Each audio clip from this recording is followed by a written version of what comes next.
Hello everyone, this is me Priyanshi and now we are going to continue with our chapter India Size and Location, Grade 9th Geography. तो अभी तक हमने देखा India की location के बारे में, उसकी साइज के बारे में और अब हम देखेंगे इंडिया एंड द वर्ल्ड, यानी इंडिया का जो पूरा वर्ल्ड है उससे कैसे रिलेशंस है। और इंडिया अगर हमने इतना सब कुछ देख लिया था कि कौन से हेमिस्फीयर में होता है, उसका लैटिट्यूड लॉन्गिट्यूडनल एक्सटेंट देख लिया था, इंडिया का साइज देख लिया था हमने, तो अब हम देखेंगे कि इंडिया और वर्ल्ड कैसे रिलेटेड है। तो first comes India lies between eastern and western Asia. Asia हमारा कॉन्टिनेंट है, हमको पता है हमारे 7 कॉन्टिनेंट्स हैं, एंड फ्रॉम दो 7 continents one is Asia and India lies between the eastern and the western Asia. Like here you can see this is India, so till here it is all Asia. So India lies between the western and eastern Asia, यानी western और eastern Asia के बीच में आता है India. It is a southward extension of Asian continent. ये Asian continent है. अब इस Asian continent का जो southern most part है, सदर्न एक्सटेंशन जो है वो बनता है इंडिया. यानी अगर हम देखें तो ऐसा कुछ एक ट्रायंगल शेप का आता है बिल्कुल एंड की तरफ, तो उसके हिसाब से क्या हुआ, जो इसका पूरा कॉन्टिनेंट है एशियन कॉन्टिनेंट, इसका जो एकदम सदर्न एक्सटेंशन है वहां पर है इंडिया. तो ये तो हो गई इसकी लोकेशन की बात. अब next comes trans Indian oceanic routes. नाम बड़ा भारी है but this is not a great deal, क्योंकि ट्रांस इंडियन ओशियनिक रूट्स या इंडियन ओशन हमें पता है, हमने जब देखा था इंडिया की, हम जब लोकेशन देख रहे थे उसके साइज के बारे में पढ़ रहे थे, तब हमने देखा था कि इंडिया के पास में जो इसकी कोस्ट लाइन है वहां पर एक तरफ है अरेबियन सी, सेकेंड साइड पर है बे ऑफ बंगाल और यहां पर था हमारा इंडियन ओशन. तो ट्रांस इंडियन ओशन रूट्स यानी इंडियन ओशन से कनेक्ट होते हुए जो रूट्स इंडिया से जाते हैं उन्हें हम क्या बोलेंगे, ट्रांस इंडियन ओशन रूट्स. अब ये ट्रांस इंडियन ओशन रूट्स क्या करते हैं, ये इंडिया को कनेक्ट करते हैं अलग अलग कॉन्टिनेंट से या अलग अलग कंट्रीज से, क्योंकि आप यहाँ से सी रूट से, तो सी रूट से बहुत इजीली क्या कर पाएंगे, अलग अलग कॉन्टिनेंट्स में आप बहुत इजीली अलग अलग कंट्रीज में बहुत आराम से ट्रेड कर सकते हो, उनसे बहुत इजीली कनेक्ट हो सकते हो. Then comes Deccan Peninsula helped to establish contact. पहले Deccan Peninsula, what's the meaning of Deccan and Peninsula? Deccan ancient time में इंडिया का जो सदर्न पार्ट होता है ये वाला, उसको बोलते थे डेक्कन. तो यहाँ पर सदर्न पार्ट को हमने बोला डेक्कन और पेनिनसुला. पेनिनसुला यानी ऐसा रीजन जो कि 3 साइड से, ऐसा लैंड मास जो कि 3 साइड से वाटर बॉडीज हो जिसके आसपास, और बाकी जो एक साइड बची वहां पर मेन लैंड हो या कोई भी लैंड एरिया हो. तो इंडिया के भी यहाँ पर डेक्कन रीजन है और यहीं पर हमारे पास 3 वाटर बॉडीज है, Arabian Sea, Bay of Bengal and Indian Ocean, यानी 3 साइड से तो हो गया, क्योंकि जैसे साउथ से Indian Ocean, towards the west there is Arabian C and towards the east it is Bay of Bengal, और ऊपर की तरफ क्या हो गया, नॉर्थ की तरफ क्या हो गया, लैंड एरिया.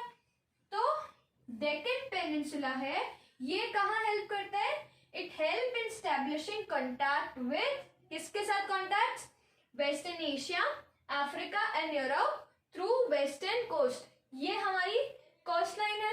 तो कोस्ट लाइन में जो वेस्ट की तरफ है उसका हम बोलेंगे वेस्टर्न कोस्ट, और जो ईस्ट की तरफ है उसको हम बोलेंगे ईस्टर्न कोस्ट. सिंपल. ये एरिया हमको हेल्प करता है to connect with east, west Asia, Africa and Europe, क्योंकि ये तीनों ही कहाँ है, वेस्टर्न साइड में, और इसीलिए जो वेस्टर्न कोस्ट है डेक्कन पेनिनसुला में वो हेल्प करता है हमें इधर के जितने भी वेस्टर्न पार्ट है उनसे कनेक्ट होने में.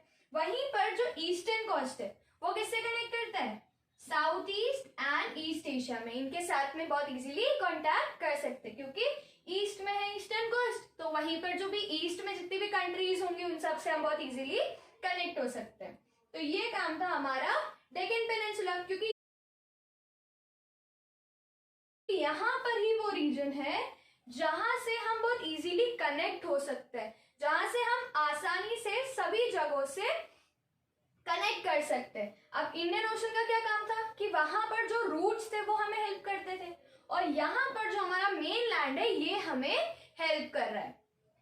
इसके बाद आता है India has the largest coast line on the Indian Ocean, hence ocean is named after India. Simple, India जो है वो अकेली ऐसी कंट्री है जिसकी कोस्ट लाइन जो है वो इंडियन ओशन के पास में सबसे लंबी है। बाकी इंडियन ओशन के आसपास कोई भी कंट्री ऐसी नहीं है जिसकी कोस्ट लाइन इंडिया जितनी लंबी हो इंडियन ओशन के आसपास, इसीलिए इंडियन ओशन का नाम इंडियन ओशन रखा गया है। And this question comes very often in 1 mark question types, so it is asked like why Indian Ocean is named Indian Ocean, or why Indian Ocean is named after India, because India has the longest coastline on the Indian Ocean. longest coastline यानी ये हमारी coastline होती थी, तो ये coastline India की सबसे लंबी है in the Indian Ocean, इसीलिए Indian Ocean का नाम इंडिया के ऊपर रखा गया है। Along with this, there is one more question which often comes from this topic, which is explain the strategic location of India. Strategic location यानी ऐसी लोकेशन जो उसको बहुत ज्यादा एडवांटेज प्रोवाइड करती है। तो अभी हमको कैसे एडवांटेज के बारे में पता चला, एक तो क्या हो गया, हम जब भी इसका आंसर लिखेंगे तो हम आंसर यहीं से चालू करेंगे, ताकि हम ये भी बताते जाएंगे कि उसकी लोकेशन कहाँ है। अब ये बता दिया लोकेशन कहाँ है, तो उसके बाद देन विल मूव ऑन कि यहाँ पर ऐसा है, यहाँ पर इंडियन ओशन एक ट्रांस इंडियन ओशन रूट्स है, उसी के साथ में डेक्कन पेनिनसुला कैसे हेल्प करता है ये बता दिया। देन मतलब यहाँ पर हो गया। अब हम आगे पढ़ेंगे which will also be added in your answer. Okay, तो अभी हमने देख लिया कि डेक्कन जो हमारा डेक्कन पेनिनसुला है वो कैसे हेल्प करता है, क्योंकि वहां पर बहुत सारे पोर्ट्स बन जाते हैं, तो पोर्ट्स हेल्प करते हैं हमको कनेक्ट करने में। वैसे ही इंडियन ओशन के जो रूट्स हैं, जो ट्रांस इंडियन ओशन रूट्स है, वो कैसे हेल्प करते हैं। नाउ जो लैंड रूट्स हैं हमारे यहाँ पर, जो इंडिया है, इंडिया में एक्चुअली बहुत पहले के टाइम से इंडिया पूरे वर्ल्ड से कनेक्टेड था। अब यहाँ पर जो लैंड रूट्स हैं वो ज्यादा पहले से यूज किए जाते हैं मैरिटाइम रूट से पहले, यानी जो सी या ओशन वाले जो रूट्स हैं जहां पर शिप्स और बोट्स का यूज करते हैं, उनसे पहले से हमारे यहाँ पर लैंड रूट यूज किए जाते हैं। तो this can come as a 1 mark question, which were the oldest routes used by Indians? So it can come like A, land. So the options can be like land route, sea route, or air route, or airways, something like that. So we need to answer it as land routes. अब land roots में कैसे जो passes होते हैं, passes क्या होते हैं, जब दो ऐसे माउंटेन्स होते हैं या बहुत जब भी माउंटेन्स होते हैं उनके बीच का जो स्पेस होता है उसको हम बोलते हैं पास।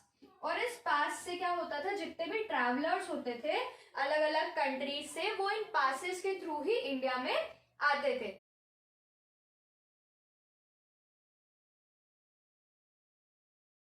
जैसे ऊपर हमें पता है नॉर्थ में हमारे पास जो माउंटेन्स है, यांगफॉल माउंटेन्स के बारे में हमने पढ़ा था, तो वहां पर भी क्या होता है, वहां पर भी जो पासेस होते हैं उन्हीं के थ्रू लोग इंडिया में आते थे। जैसे जो भी नेबरिंग कंट्रीज है वहां से जो भी लोग आते थे वो इन पासेस के थ्रू इंडिया में आते थे, और वहीं से जो भी एक्सचेंज होता था या जो भी दूसरी कंट्रीज के साथ कॉन्टैक्ट होता था, वो अगर इंडिया से कोई जाता है तो भी वो पास के थ्रू जाता था, और अगर इंडिया में कोई आता था तो भी वो इन पासेस के थ्रू ही आता था। तो सबसे पुराने रूट्स कौन से हुए हमारे, land routes. Second is routes help in, अब ये जितने भी रूट्स थे ये हमको कहाँ हेल्प करते थे, they help in exchange of ideas and commodities. Ideas कैसे, आइडियाज अब जैसे उपनिषद हो गए, रामायण हो गया। अब जैसे कोई भी जना इंडिया में आया है, ओके, सिर्फ like like if anyone from any other country comes to India, अब वो यहाँ पर आए, यहाँ के लोगों को देखते थे, यहाँ के लोगों से जब वो बात करते थे, सो somehow they carry with them the ideas that they have seen in India. मतलब जो जो भी आइडियाज उन्होंने यहाँ पर आके सुने, जो भी थॉट्स उन्होंने लोगों से बात करके समझे, यहाँ पर जो भी स्टोरीज सुनी, दे कैरी दो stories and those idea with them. तो ऐसी कौन से आइडियाज थे, उनके एग्जाम्पल्स है हमारे पास, जैसे हमारे उपनिषद है, रामायण है, डेसिमल सिस्टम जो है, और इंडियन न्यूमेरिकल्स। न्यूमेरिकल्स यानी हमारे पास कौन से 0 1 2 3 ऐसे 9 तक हमारे जो है वो है इंडियन न्यूमेरिकल्स। तो ये इनका आइडिया, ये डेसिमल सिस्टम, ये सब चीजें इंडिया से कैरी हुई है। कोई भी ट्रैवलर आता और यहाँ से इन आइडियाज को यहाँ पर सुनता, यहाँ पर समझता, और फिर they carry this ideas with them also to their countries. Ideas के साथ में what they carried were commodities. Commodities means कुछ भी एक्स्ट्रा गुड्स। तो गुड्स में क्या हो गया, जैसे यहाँ से स्पाइसेस ले गए, हमको पता है इंडिया में कितनी सारी स्पाइसेस होती हैं, तो यहाँ से बहुत सारी स्पाइसेस लेकर जाते थे। And they also carried muslin. Muslin is a kind of cotton fabric, जिसको भी यहाँ से लोग लेकर जाते थे। तो हमारे रूट्स काय में हेल्प करते थे हमको, exchange of ideas and commodities. So till now हमने देखा कि इंडिया से कैसे एक्सचेंज होते थे, यानी इंडिया से क्या क्या चीजें जाती थी। वैसे ही इंडिया भी बहुत जगह से इन्फ्लुएंस हुआ है। जैसे जो ग्रीक आर्किटेक्चर होता है या ग्रीक स्कल्पचर्स होते हैं, ग्रीक यानी बेसिकली ग्रीक स्पीकिंग पीपल जो होते हैं, जो कि ग्रीस के, इटली के यहाँ के नेटिव्स होते हैं, मतलब यहाँ पर रहते हैं जो ग्रीक स्पीकिंग पीपल, वो उनको हम बोलते हैं ग्रीक्स। तो ये बेसिकली कहाँ थे, वेस्ट एशिया में, यानी जो भी अभी इंडिया है, इंडिया के वेस्टर्न साइड में या वेस्टर्न एशिया में जितनी भी कंट्रीज है वहां से आए थे। तो इनसे भी क्या हुआ, इनसे भी हम इन्फ्लुएंस हुए। जैसे उनके स्कल्पचर्स, उनका जो आर्किटेक्चर था, style of making domes. Architecture यानी जो हम बिल्डिंग्स वगैरह बनाते हैं, तो जो भी बिल्डिंग्स बनाते हैं या उसमें कुछ भी स्टाइल ऐड करते हैं, तो उनका style of making dome and minarets. Domes हमने बहुत सारे टेम्पल्स में या दरगाह में हमने देखा है, ऐसा कुछ स्ट्रक्चर होता है लाइक दिस, इसको हम बोलते हैं डोम। तो ऐसा डोम्स हमको बहुत सारे, तो ये डोम्स वाला जो है ये हमने किससे सीखा है, ग्रीक से सीखा है। इसी के साथ में एंड मिनारेट्स। मिनारेट्स यानी हमने सुना है ना मीनार, जो हम हमारे इंडिया में भी हमने जैसे कुतुब मीनार के बारे में सुना है। तो ऐसे जो मीनार्स के आइडिया हैं, जो मिनारेट्स के आइडिया हैं, ये भी हमें कहाँ से आए थे, ग्रीक से। तो ये बहुत सारी हमारी कंट्री में ऐसे बहुत सारे डोम्स और मिनारेट्स देखने को मिल जाते हैं।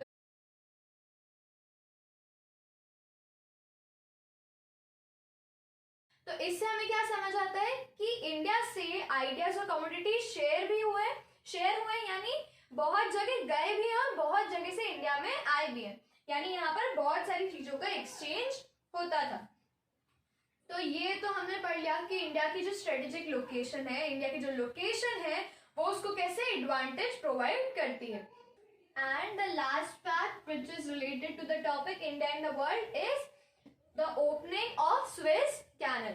अब सबसे पहले कैनल क्या होता है, कैनल एक ऐसा वाटरवेज होता है, आर्टिफिशियल वाटरवे होता है, यानी मैनमेड, मतलब जिसको हम बनाते हैं। तो ऐसा एक वाटरवे होता है, एक चैनल जैसा, जहां से दो जगह बहुत इजीली कनेक्ट हो जाती हैं।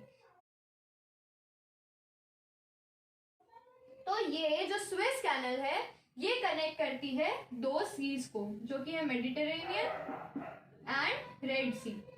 इन दोनों सी को ये स्वेज कैनल कनेक्ट करती है। अब इसके कारण क्या होता है, इंडिया और यूरोप के बीच में जो ट्रेड होता था, पहले क्या होता था, इंडिया को बहुत जैसे अफ्रीका के पास से होकर जाना पड़ता था if they have to do trade with Europe. लेकिन जब से ये स्वेज कैनल बनी है, उसके कारण क्या होता है, वहां का जो एरिया है, यानी अब जो एरिया इंडिया को कवर करना पड़ता है यूरोप के साथ ट्रेड करने में, वो एरिया शॉर्ट हो गया। जैसे अगर हम समझे, यहाँ पर इंडिया है, यहाँ पर यूरोप है, ऑलराइट। तो पहले इंडिया को इतना घूमकर जाना पड़ता था, लेकिन जब से स्वेज कैनल बनी है, तब से हम सीधा यहाँ से यहाँ जा सकते हैं। So this is basically the function of Suez Canal. ये कब बनी थी या कब ओपन की गई थी? 1869 में। When it was opened? It was opened in 1869. और इसके कारण क्या हुआ था? इंडिया और यूरोप के बीच का जो डिस्टेंस है उसमें रिड्यूस हुआ था ये बाय 7000 किलोमीटर्स। तो ये डिस्टेंस जो है अब ये कम हो गया। किसके कारण? स्वेज कैनल के कारण। So with this we are done with our topic India and the world. Now we'll move on to our next topic, India and its neighbors. Okay, so now moving on to our next topic, which is India's neighbors. Neighbors यानी पड़ोसी। तो now we'll see about India's neighbors. First of all, India occupies an important strategic position in Southern Asia. हमने ये देख लिया कि Southern Asia में जो इंडिया की लोकेशन है, इंडिया की लोकेशन क्या है? सदर्न पार्ट में। और वो कैसे स्ट्रेटेजिक यानी कितनी एडवांटेजेस पोजीशन है इंडिया के लिए। अब इंडिया के नेबर्स के बारे में देखते हैं।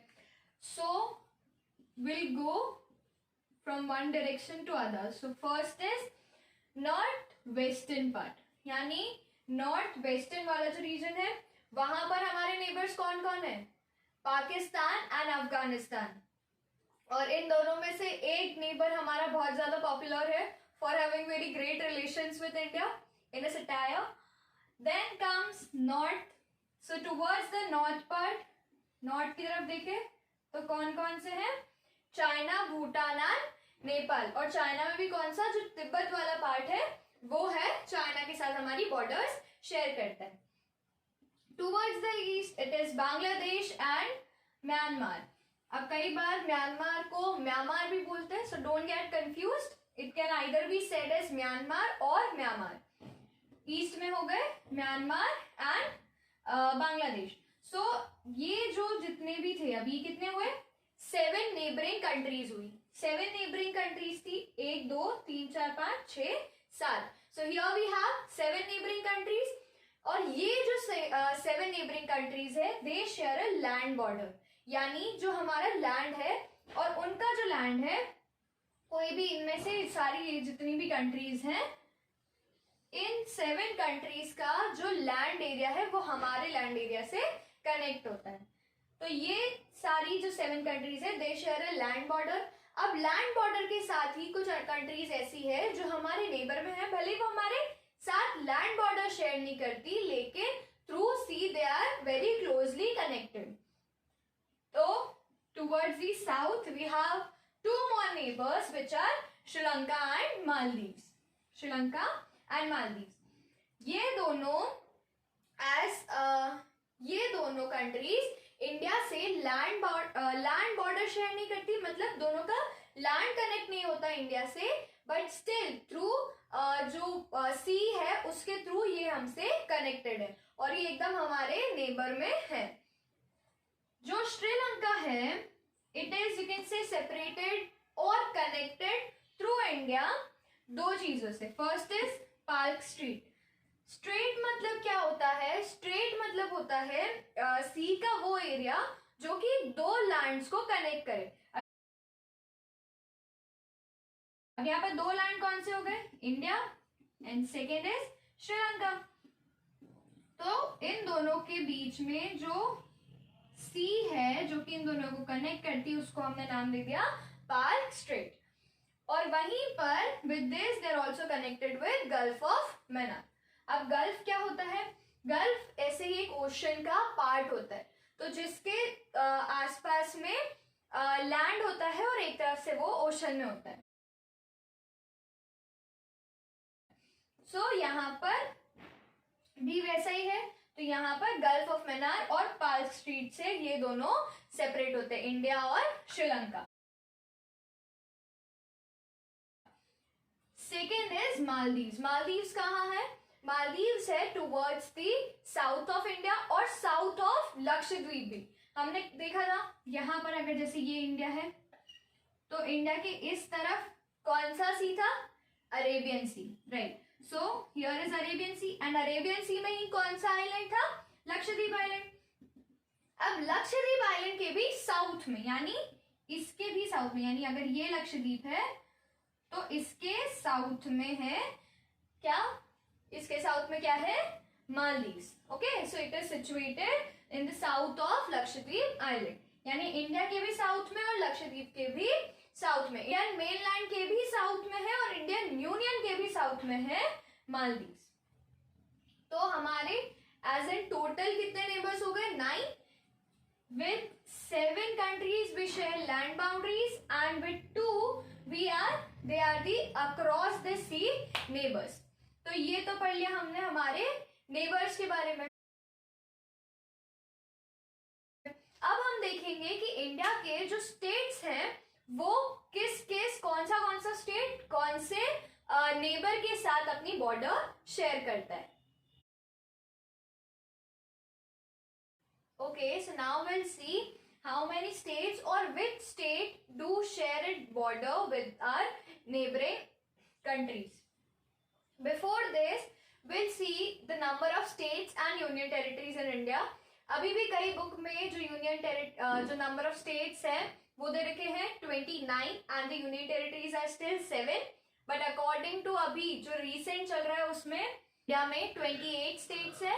With that there are 9 union territories, but at time वो यूनियन टेरिटरीज को हम 8 यूनियन टेरिटरीज भी बोलते हैं।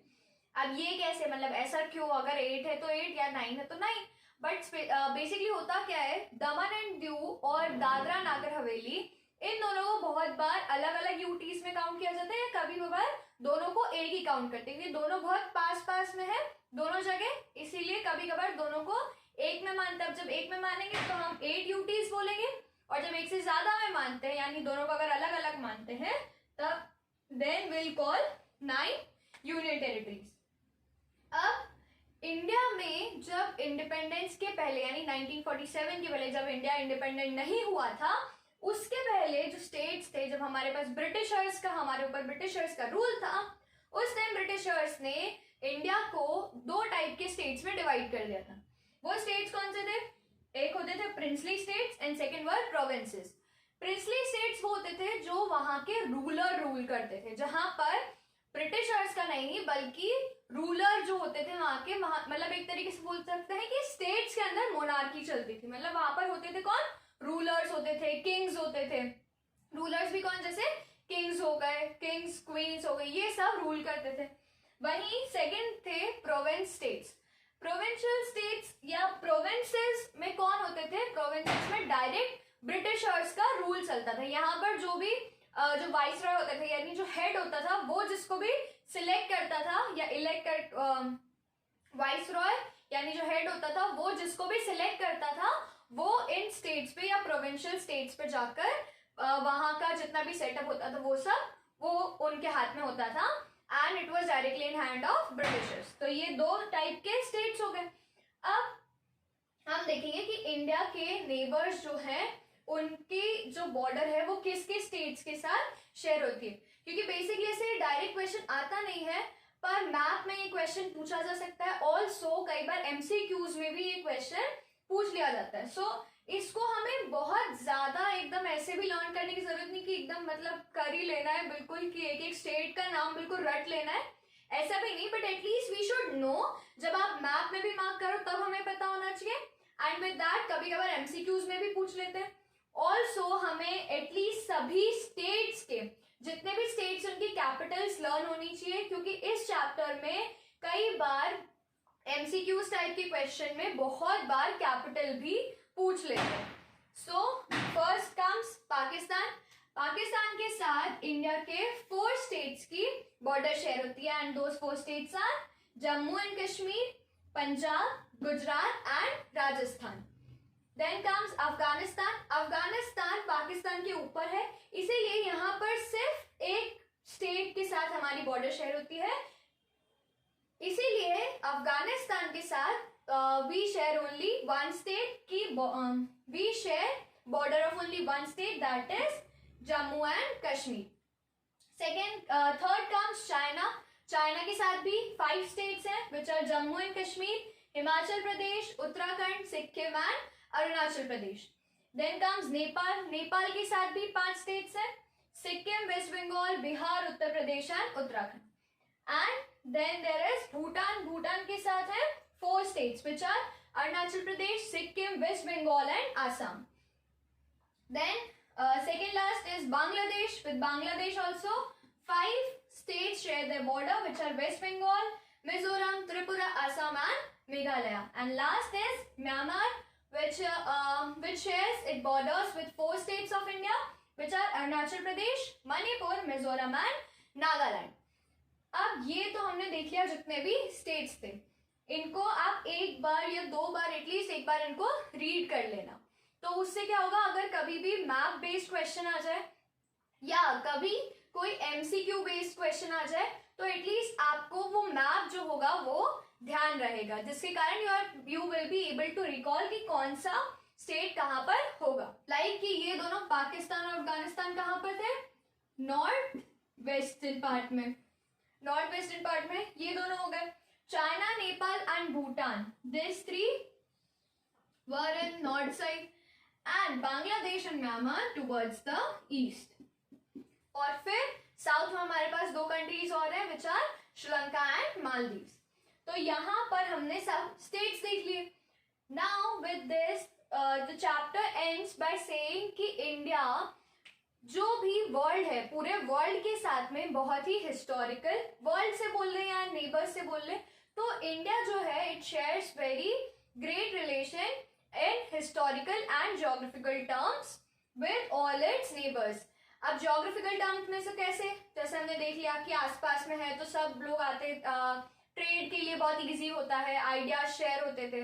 वैसे ही हिस्टोरिकल टर्म्स में कैसे, हमने देखा था किस तरह से पासेस के थ्रू लोग इंडिया में आते थे और इंडिया से लोग बाहर जाते थे, और कैसे फिर वो अपनी कमोडिटीज वगैरह एक्सचेंज करते थे, आइडियाज एक्सचेंज करते थे.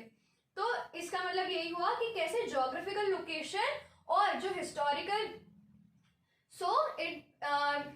सो इट मीन्स कि हाउ इंडिया, इसकी जो लोकेशन है वो कितनी ज्यादा स्ट्रेटेजिक लोकेशन है, ज्योग्राफिकल लोकेशन कितनी स्ट्रेटेजिक है, कितनी एडवांटेजेस है इंडिया के लिए, और इसी के कारण किस तरह से वो अपने जितने भी नेबर्स है या पूरे वर्ल्ड के साथ कितना उसको एडवांटेज होता है अपनी ट्रेड शेयर करने में, अपने आइडियाज शेयर करने में.